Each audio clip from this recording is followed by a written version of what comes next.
Dr. Sahukhan and Dr. Fong there from my TV, you're both obviously very emotional as you appeal to the public to be considerate of the people who are coming back, our citizens. What is this in response to? Have you seen, maybe received comments that have not been ideal? Why are you emotional today?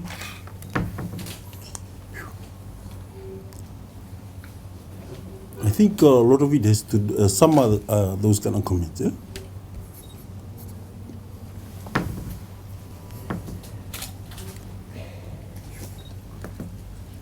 I think all of us in the Ministry of Health,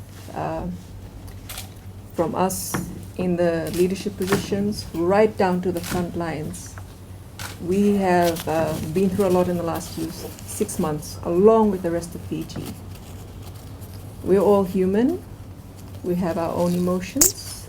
We come before you and we show you that we're ready, we're prepared.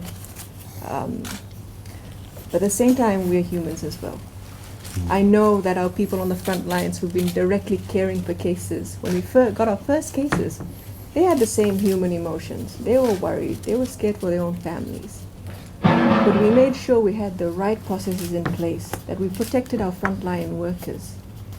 And with time, as we got more cases, people became more confident. All of us became, I guess, a bit more assured that we had the right processes in place and we were doing the right thing. I remember 6 months ago when we first talked about setting up isolation facilities, for example. There was a big outcry because certain communities didn't want facilities in the area. And it was understandable. It was a very scary time. We could see what was going on around the world, and nobody wanted that to come to Fiji. At that time, though, we imagined it coming from a foreigner, someone who didn't look like us, someone who didn't sound like us. But what you remember, every single of those 18 cases that came to Fiji were local people, were our own people. And so that's how we need to think of it going forward. And these people coming in through our border quarantine facilities, they're our own people. And in times of crisis like this, really it shows, it's the mark of a person. See what your response is, what your reaction is. Yes, we're scared. We were scared right in the beginning. But as Dr. Fong mentioned earlier, we should not lose our humanity, our sense of humanity. We should not lose that care we have for our own people. And that's what we've been trying to do at the Ministry of Health, and we will continue to do that going forward. Do you think it's happening? What's happening? The loss of humanity. Is the fear leading to loss of humanity? Yeah, this is one of the reasons I feel strongly today, because I've seen irrational behavior. And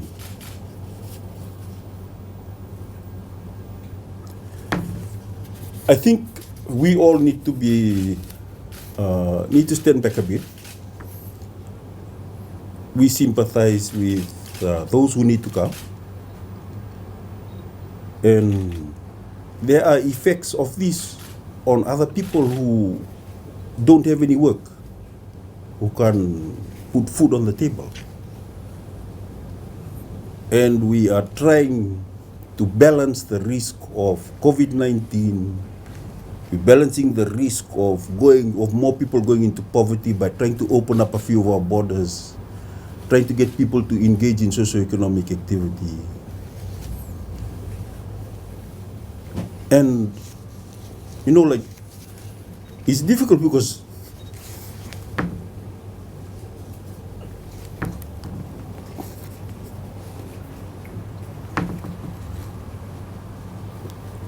nobody wants to take a step one way or the other. Everybody just wants to. It seems like sometimes nobody appreciates the fact that we all have to make difficult decisions. The road ahead is not known, and we have to do it together. We need more people to practice the social distancing measures that we ask for. We need more people to help us in preventing or taking precautionary measures so that the virus doesn't spread within the community. And that gives us greater confidence to try and engage economically. But yeah, I think one of the biggest reasons I do feel strongly is that there is a lot that we need to learn. This is a pathway that is different from any other pathway that we've done before. And as such, we need to explore it together. People sitting back there just criticizing and criticizing, it won't help anybody.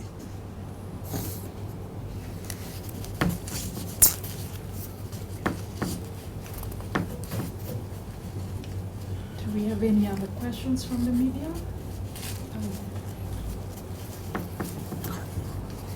Dr. Fong, Dr. Khan, Faria from Communications Fiji Limited. Just with respect to the support you need from people, I understand this is a very critical situation. You're doing a very important work.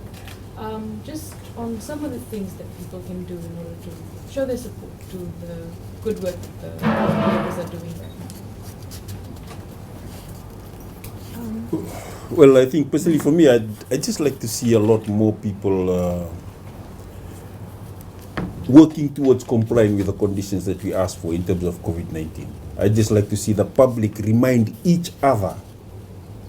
You know, not only do it, but you remind each other. You're standing in a line and you see somebody too close to you, politely tell them to stand back a bit. Politely police each other. Let's help each other adopt the behavior of being COVID safe. You know, it's just too difficult when everybody just relies only on the medical people to tell you. It's not the way it should be. We need to start taking responsibility for our own behavior. You know, various communities need to start just doing their own thing. I guess we both find it a bit difficult because like in the ministry, it seems like everybody just waits for the Ministry of Health to say something and then we all follow it. Eh? You've got a lot of doctors and nurses and health workers out there who are all working hard to try and make sure that we don't suffer from the bad effects of COVID-19. But at the same time, we're also asking for our community to do their bit. When we are told not to break quarantine, please don't break it. When we impose any social restriction, please just respect it. Instead of having us to have to run around and trying to get people to comply with the various orders that we put in. Yeah, and also if you could please understand, you know, that when we talk about issues such as opening up, we're doctors. We put lives and health first amongst anything else. At the same time, we know that poverty, what you call technically low socioeconomic status, has a long-term impact on health. It is a risk factor for so many different health conditions. If you're not able to put food on your table, it's likely you won't get your children vaccinated because you can't afford the bus fare. That's the very basic level that we understand. And it's something we worry about and we're concerned about. So on one hand, we balance not letting COVID-19 back into Fiji, right? And on the other hand, we also have to say, we have to allow people to have livelihoods. When you talk about the economy, I always think, I'm not an economist, I don't understand very much about finance or the economy, but I understand health. And I know that if people are unable to put food on the table, it has a long-term impact on health. And we've got to be thinking about that as well as we're moving forward. Because right now, you know, save the invention of a vaccine, we will have to decide how we live in a post-COVID-19 world. And not just batten down the hatches and wait for it to end. So this is what we're actively doing at the Ministry of Health. We're making sure that we sit at the table when all of these big decisions are being made and that health is always put forward first. And it's quite difficult for us as health people as well, because it means we have to expand our way of thinking too. But we've been working very hard to try and do that. So please understand that we are trying to help all of us going forward, just as we did in the beginning of the outbreak. In fact, right now it may be a bit more difficult what we're doing, what we're trying to do. So if you could please just have some understanding, but most of all, listen to what we say, the social distancing, the washing of hands frequently. It won't just prevent you getting diseases like COVID-19, but also all sorts of other diseases that we try to prevent. And please just have some compassion for each other. We urge you. Going forward, we need that. Thank you. Dr. Fong, can you tell us, was there any communication between you as the Fijian health authorities and the Indian health authorities before the repatriation flight came through? Did you know anything of the health status of the people on that flight? Oh, yes, in particular, that of the critical nature of that of the passenger that died on the flight? Everybody coming from India, almost 80% of those coming from India are people that we sent to India for medical treatment. We had made requests and we had followed those requests but for everybody to be tested for COVID-19 before they left. The test did all come back as negative. Yesterday, Dr. Aalisha explained why that may be the case. In many of our countries that the people come from, it's very hard to do a test just within 24 hours, get a result and come. Many of them, they do it 5 days before, 6 days before. So there's, in a very, when there's a big pandemic or big epidemic in a certain country, it's very easy to get the virus between the time you got tested and the time you board the plane. Eh? So, we did take all the risk mitigation that we could do to try as much as possible for everybody to come across as healthy as possible, to take all the risk in terms of trying to reduce the risk of a COVID positive person coming across. But, the world is what it is. You can't control for every single risk. We try to reduce the risk more by doing quarantine for 14 days. And then we screen every day for that 14 days. And when somebody is positive, we test again to swab them and see if they are positive, like as per the two cases we have. At the end of 14 days, if they are asymptomatic, then we do another set of tests again. So, we're taking all the necessary steps to reduce the risk. Eh? But the fact of the matter is the risk can never be zero. And because it can never be zero, that's why we're asking again to the public, please, follow the COVID safe measures. Eh? Only God can make it zero. We are human beings. Follow the COVID safe measures, and if the virus does come into the community, it will just hit 1, 2 people and finish. It'll just die a natural death. We will not know about it, but it will die because the virus needs human beings to pass it to another human being in order for it to live in the community. And that's a fact. Can you tell us if you had mentioned it earlier, you were doing tests in the community as well? Can you tell us about the places where you're doing these tests and how that is rolling out and where? So I've heard that there's been a bit of concern about our testing, what testing we do in Fiji. So as I mentioned, we have actually started testing for COVID-19 in Fiji on January the 28th. This is when we sent our first batch of samples to Melbourne, to our reference laboratory in Melbourne, which is a WHO collaborating center at the Peter Doherty Institute. So January the 28th. Then on March the 11th, we opened up our new molecular lab at the PG CDC and we started local testing on March the 11th. Then of course on March the 19th is when we confirmed our first case, and that was confirmed by lab testing at Fiji CDC. The testing that we use is a molecular-based test. It's what's the gold standard around the world. It's called real-time RT-PCR. In Fiji, we just have a handful of lab scientists who are qualified to conduct this test. They're all women. They're all based at Fiji CDC. Up until last Monday, they were doing night shifts for 4 months straight. They're a very dedicated team, and I'm very proud of what they've been doing. So in the beginning, when we've had our first cases, we were following the WHO criteria for testing very closely. So our criteria then was, if anybody has an acute respiratory illness, so that's having a cough and fever and sore throat, any of these symptoms, and they've recently traveled overseas, or they've been in direct contact with a case, they would be tested. But then we expanded that criteria even more. So we said, if any of our healthcare workers who've been taking care of the cases get sick, they need to be tested. And then we expanded the criteria even more. We said, any healthcare worker who's been taking care of the cases and they've finished their 14-day quarantine after their rotation, even if they have no symptoms, they get tested.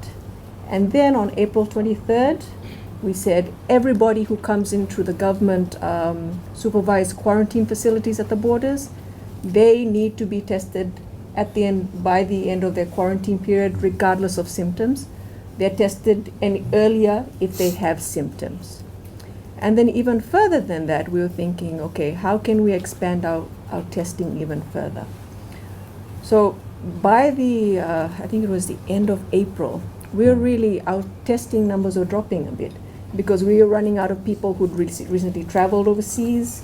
We were at the end of all of our cases, so we didn't have any more healthcare workers who were looking after cases or contacts. So of course, all of the close contacts of those 18 cases were tested for COVID-19, and some of them multiple times.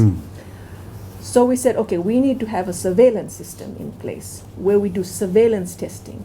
So in this group, we have people who are not necessarily suspected cases, but we need to make sure that we are monitoring for cases in the community. So since the beginning of May, anybody admitted to a hospital in Fiji with an acute respiratory illness, this includes pneumonia, has been tested for COVID-19. All of our healthcare workers, they know that we have a group of high risk, what we call high risk group. So this is healthcare workers, people who work or live in institutional facilities such as the correctional facilities or our aged care facilities. We put them into a high risk category. So if they develop respiratory symptoms, so fever, cough, sore throat, they should be tested for COVID-19. And then other than that, outside that group, we decided we needed to do random testing of people with flu-like illness in the community. So we have 10 sentinel sites around the country, and these are health facilities, health centers, where people who come in as outpatients. So if you come in and you have a fever and sneezing or running nose, cough, sore throat, doctors at that health facilities know that they can swab and send the samples to us for testing. And we require at least 10 samples a day. So we've been receiving samples this way. So we've had this random testing going on for maybe almost going on 3 months now. So just to make sure that we can try and pick up any cases quickly in the community. So we've done all of this testing, and we still haven't picked up any cases in the community this way. Other than that, we're also monitoring our hospital admissions. So we only have 3 divisional hospitals, 3 tertiary level hospitals. We've seen what happens in other countries. When they have this wave of COVID-19 come through, it's noticeable. And these are much bigger countries with bigger capacity. If we were to have a wave like that, there's no way that our doctors would not notice it. The community would notice it. Our hospitals would be overflowing with people with pneumonia and other respiratory symptoms. We haven't seen that. Our doctors have said they haven't seen any of that. We're looking at our ICUs. We only have 3 intensive care units for adults in the country. we have not seen an influx of people with pneumonia or anything. And even if they did come, when we do have cases, we test them for COVID-19. And then we look at the other thing, which is our influenza-like illness. So this is a system, this is a monitoring system that's part of our early warning alert and response system that was set up after Cyclone Winston. And we have 68 outpatient sites across the country, and they register anyone who fits our definition for influenza-like illness. And we've been monitoring throughout the season. So influenza season in Fiji starts about February and it ends now, June. We've been monitoring the trends, and we've seen that it's followed the normal trend, and it's actually gone below normal now. And we've seen this in other countries. In Australia, their flu season, their flu symptoms, flu cases were lower this year, I think by about 95%. And they think it's because of the measures that were put in for COVID-19. You're telling people to wash their hands more often, to practice social distancing. It also affects your flu cases. But we monitor this system because we know that COVID-19 also looks like the flu. So if you see a spike in flu, it could also be a first indication that you have something else going on in the community. So we've been monitoring this throughout our response to this outbreak, and we haven't seen anything that gives us any indication that there is community transmission. Are private healthcare facilities included in your?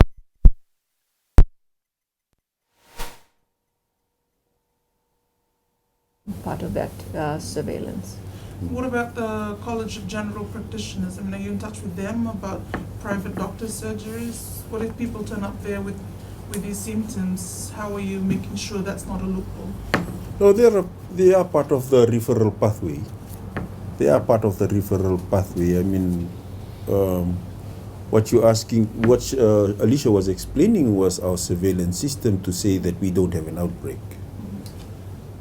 So that's different in terms of a network to the referral pathway network, which it does include the... I guess my question is, do you know if your colleagues in the private healthcare system are referring possible cases to you, that there are not cases out there in the community that you're not seeing because there's a part of the community who don't use the public healthcare facility? Well, we're confident in the reach of our current surveillance systems, that if there was COVID-19 in the community, for one thing, you've seen what has happened in other countries. It doesn't just stay below the radar. It causes a massive increase in cases that is very noticeable in the system, and we haven't seen that yet. So we're quite confident. We're confident in the system that we have in place now, and even like as I mentioned, that anyone hospitalized in Fiji with an acute respiratory illness or pneumonia is tested for COVID-19. So these hospitalizations also come from the private sector as well. So we will catch that high risk group.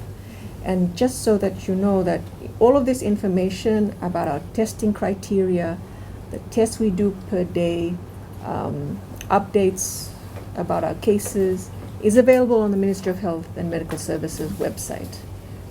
It's a really good website, by the way. Congratulations to you. I just... Sorry, it's a question that everyone's asking. Yeah, we went through the protocols that are required for the security forces and the military. So one particular hotel, they've decided, no, all the staff that are looking after the cases, they stay in the hotel. They will not leave.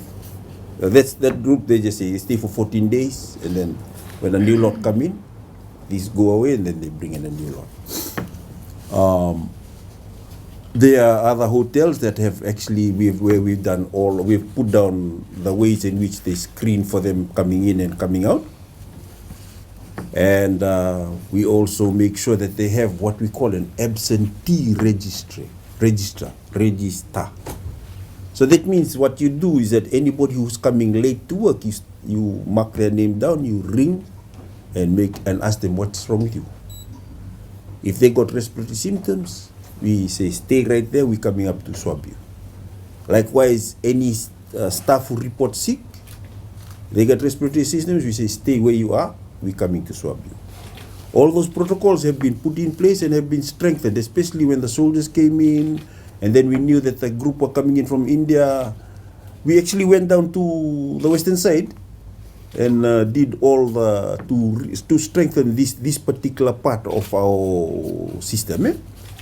And I got caught out in the budget meeting too at the same time. But that's what we were doing in the western side last week, Thursday, when the military people came in, the day before.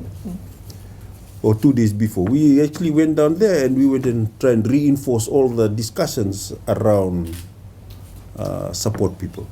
The reason we did this is because we had learned lessons. I mentioned over here that some countries, the reason the disease go into the community is because the security and the people looking after them, they didn't observe physical distancing. So they were able to take the disease into their community. So we had to go and reinforce all those measures. And I'm pretty happy with the response from the facility care providers and the military. They have been very strict with themselves in this regard. Yeah. Thank you, Acting Permanent Secretary. That concludes our press conference for this afternoon. Vinaka